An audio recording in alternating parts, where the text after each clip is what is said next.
The hilarious parrot Parrot. In the eccentric household of Mr. and Mrs. Lester, parrots were the apple of their eye. They loved engaging in witty banter with their colorful feathered friends. However, tragedy struck when one of their parrots, Charlie, passed away after many years of joyous chattering. Polly, the sole surviving parrot, was heartbroken. She refused to eat, drink, or even talk. Desperate to alleviate her sorrow, Mrs. Lester realized that Polly needed a companion. Filled with hope, Mr. Lester came up with a brilliant plan to introduce a new parrot to the household. Little did they know the pandemonium that awaited them. One fateful night, as Mr. and Mrs. Lester retired to bed, they were startled by an unusual conversation echoing from the parrot's room. Curiosity piqued, they tiptoed closer to the bedroom door and eavesdropped on the feathery chatter.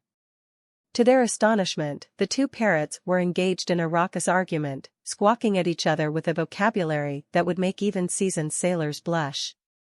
Mr. and Mrs. Lester were aghast. In an instant, Mrs. Lester grabbed the broom and gave the cages a swift tap, reprimanding the foul-mouthed avian duo. She asserted her dominance and threatened to evict them if they didn't mend their ways. Lo and behold! The mischievous parrots understood the gravity of the situation. They quickly realized that living harmoniously was the only path to avoid becoming homeless birds.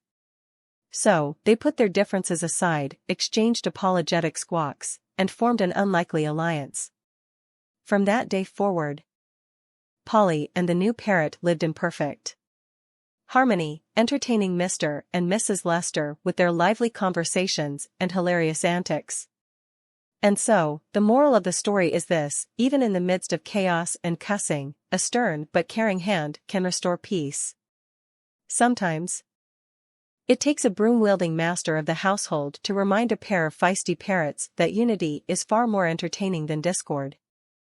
In the end, it's laughter, love, and a well-aimed broom that keep the birdhouse blissfully chirping.